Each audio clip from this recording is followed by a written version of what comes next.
प्रिय छात्रों, चलिए अब इस पाठ का अभ्यास कर लेते हैं। प्रश्न नंबर 1 है, अधोलिखितानां प्रश्नानाम् उत्तराणि संस्कृतभाषया लिखत। निर्धनाया वृद्धाया दुहिता कीदृशी आसीत्। निर्धन वृद्धा की दुहिता मतलब पुत्री कीदृशी आसीत्, कैसी थी।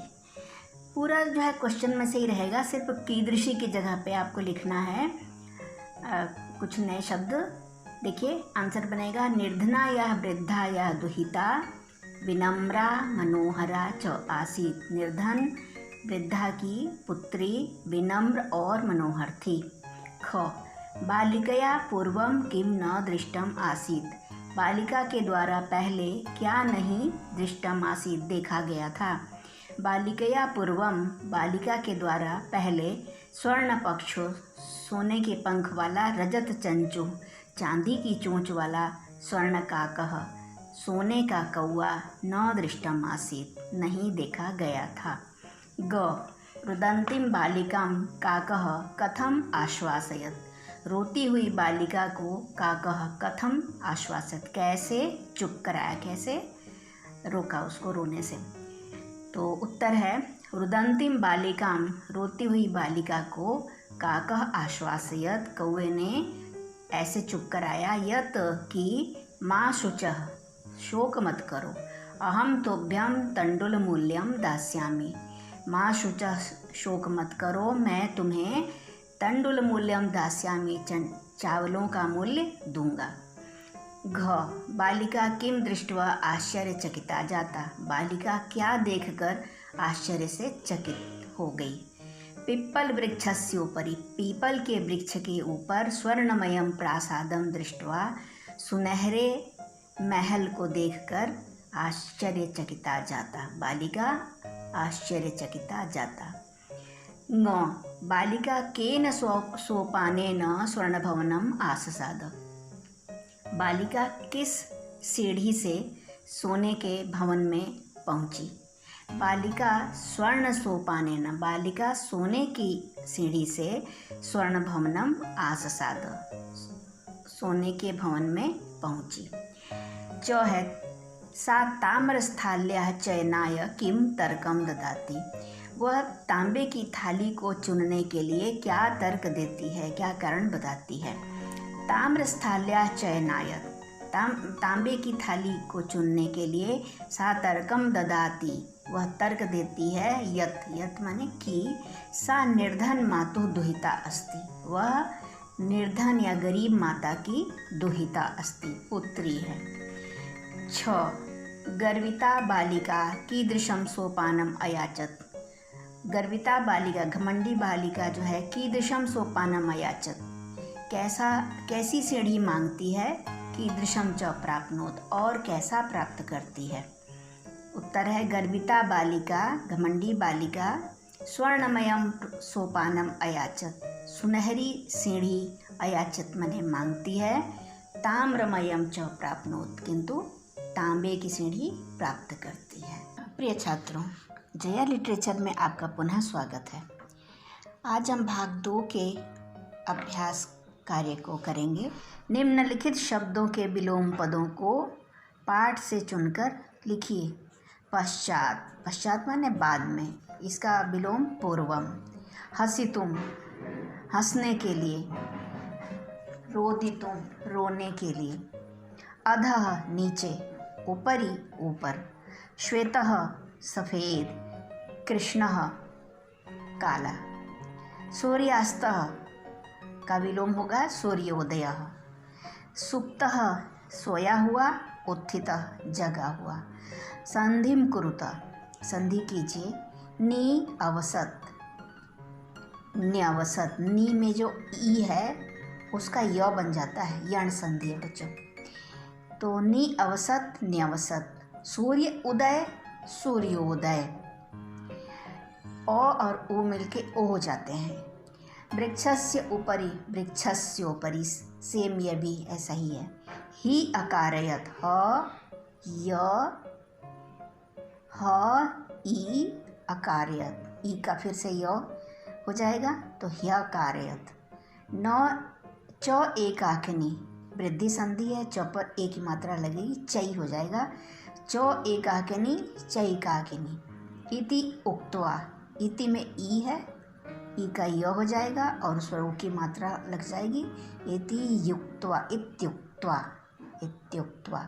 प्रति अवदत्, ये भी वैसा ही है, प्रति में ई है और ई का य हो जाएगा, य अ में मिल जाएगा, प्रत्यवदत्। प्रउक्तम, है ना, अ और ओ मिलकर ओ हो जाएंगे, गुण संधि है, प्रोक्तम। अत्र एव, यहाँ अ और इधर ए है, दोनों मिलके ऐ हो जाएगा, ये वृद्धि संधि है। अत्रैव। तत्र उपस्थिता, यहाँ पे अ और उ मिलकर ओ हो जाएगा, ये गुण संधि है। तत्र उपस्थिता, तत्रोपस्थिता। यथा इच्छम, ई का ए हो जाता है यदि इधर अ और आ हो तो। यथा इच्छम, यथेच्छम। स्थूल पदान्यधिकृत्य प्रश्न निर्माणम कुरुत। वाक्य जो दिए हैं उसमें कुछ शब्द मोटे अक्षरों में लिखे हुए हैं। तो यहाँ है ग्रामे निर्धना स्त्री अवसत, निर्धना स्त्री। अब इसके लिए ये स्त्रीलिंग है तो कोई किम शब्द का स्त्रीलिंग शब्द से बनाएंगे कि कैसी, है ना। तो ग्रामे निर्धना स्त्री अवसत, ग्रामे कीदृशी, कैसी स्त्री अवसत रहती थी। स्वर्ण काकम निवारयंती बालिका प्रार्थयत, सोने के कौवे को हटाते हुए बालिका ने प्रार्थना की। स्वर्ण काकम, स्वर्ण काकम द्वितीय एक वचन है तो इसलिए किम शब्द में कम। कम निवारयंतीम बालिका प्रार्थयत। सूर्योदयात पूर्वम बालिका तत्रोपस्थिता, सूर्योदयात पंचमी है इसलिए किम शब्द में हम बनाएंगे इसका कस्मात। कस्मात पूर्वमेव बालिका तत्रोपस्थिता। बालिका निर्धन मातुः दुहिता आसीत्, निर्धन मातुः, इसमें षष्ठी है तो हम, और स्त्रीलिंग है तो हम बनाएंगे बालिका कस्याः दुहिता आसीत्। लुब्धा वृद्धा स्वर्णकाकस्य रहस्यम ज्ञातवती।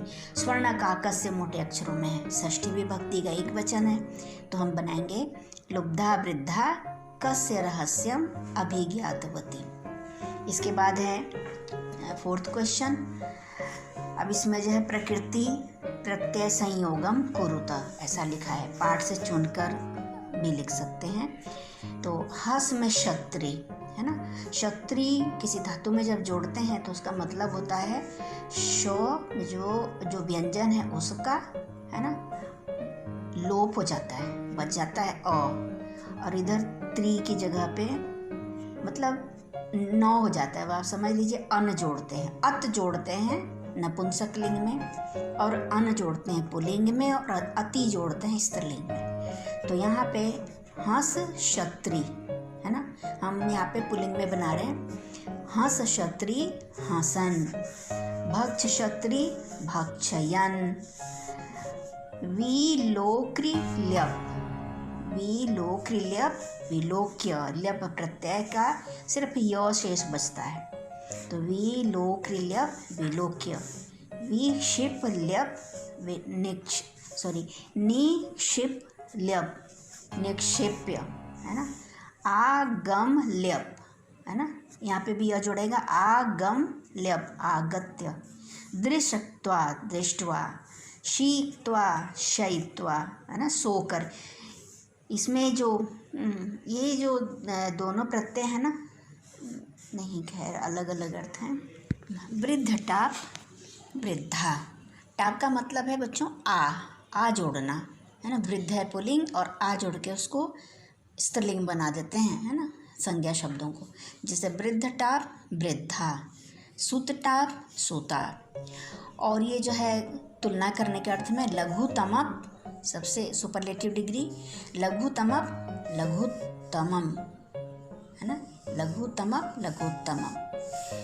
इसके बाद है पांचवा प्रश्न, इसमें प्रकृति प्रत्यय विभाग करना है। मतलब जो धातुएं हैं और जो इसमें प्रत्यय लगे हैं, धातु और प्रत्यय को, प्रकृति का मतलब है धातु और प्रत्यय का मतलब आप जानते ही सफिक्स जिसको बोलते हैं ना, उनको अलग करना है दोनों को। जैसे हसंतम है तो धातु है इसमें हस और हसंतम कैसे बना है? हसन हसंतो हसंता हसंतम, है ना, इसमें भी नपुंसकलिंग है ना। तो हस क्षत्रि हसंतम। रोदितुम रुद तुमुन। अब रोदितुम, तुमुन प्रत्यय का मतलब है के लिए, जब जोड़ना होता है धातु में। तो रुद तुमुन रोदितुम। वृद्धा का कैसे बनेगा? वृद्ध टाप, अभी अभी ऊपर बताया है, वृद्ध टाप वृद्धा। भक्षयन भक्ष क्षत्रि। दृष्टवा कैसे? दृष्ट त्वा। विलोक्य वि लोक्री और ल्यप से बना है विलोक्य। निक्षिप्य नी क्षिप धातु फेंकना और ल्यप से बना है निक्षिप्य। आगत्य आ उपसर्ग है, गम धातु ल्यप प्रत्यय, आ गम ल्यप। शयित्वा शी धातु क्त्वा प्रत्यय, मतलब अभी ऊपर आया था, है ना, सोकर, वहाँ जोड़ा गया था, यहाँ हम तोड़ रहे हैं, प्रकृति प्रत्यय अलग अलग कर रहे हैं। सुता, सुत में क्या है? सुत प्लस टाप, आ जोड़ना है बस, सुत टाप सुता, है ना। लघु तमम, लघु और तमप प्रत्यय मिलके बन गया लघु तमम। ठीक है, अब है प्रश्न 6।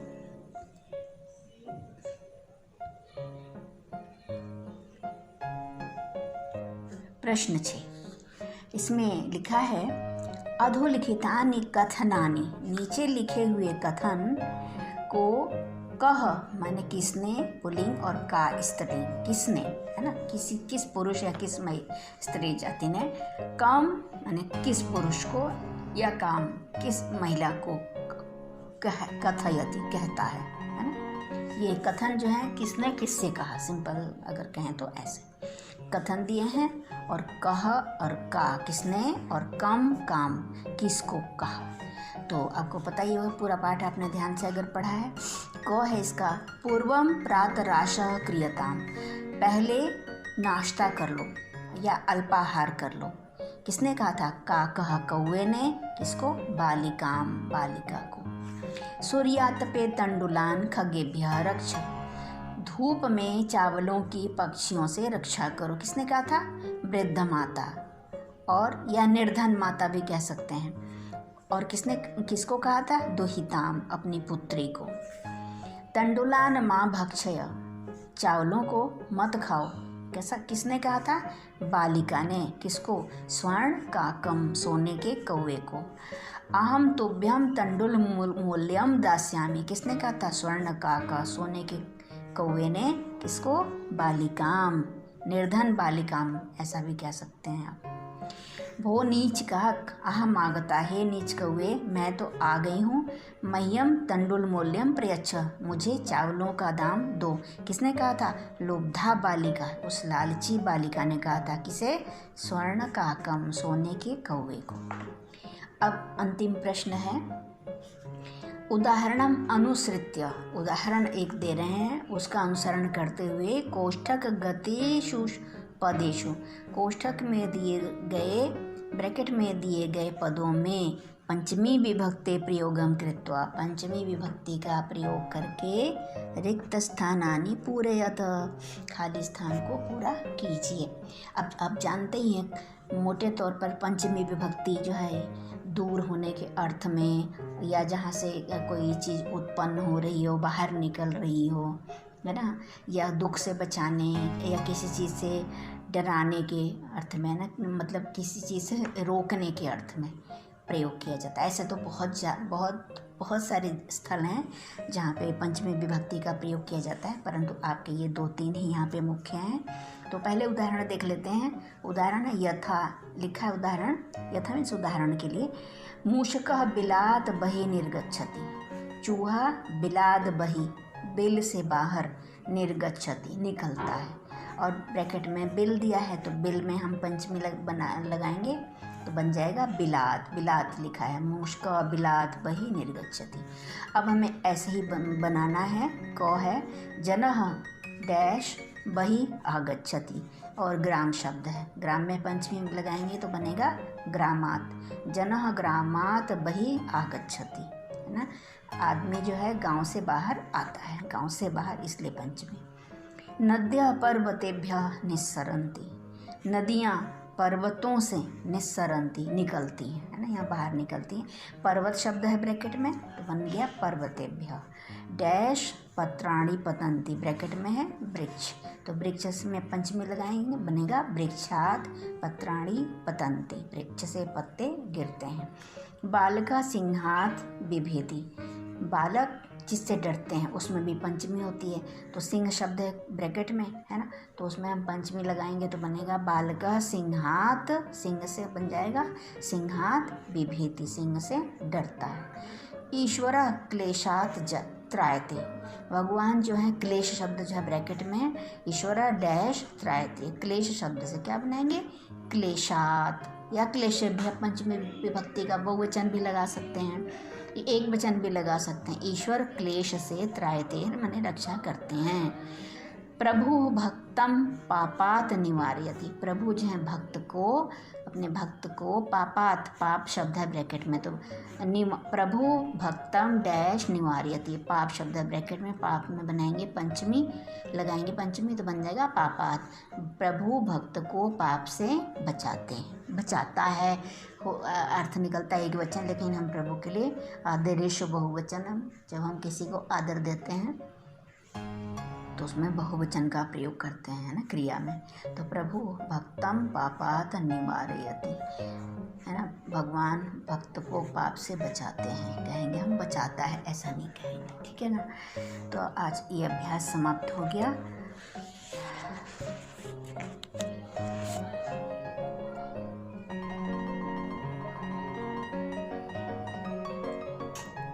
ये छात्रों, ये क्लास का तो मेरा ये दूसरा ही वीडियो है, इसी पाठ का पहला भाग मैंने बनाया है, मतलब कुल मिला के अभी एक ही पाठ है।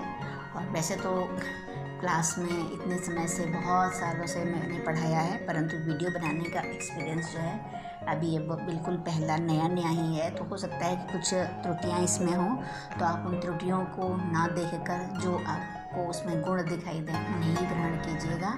और अगर आपको मेरा टीचिंग पसंद आए तो प्लीज़ सब्सक्राइब ज़रूर कर दीजिएगा और लाइक भी कर दीजिएगा, जिससे कि मैं थोड़ी सी आपसे जो उत्साहित होकर आगे भी मैं अपना ये काम जारी रखूँ, है ना। Thank you so much.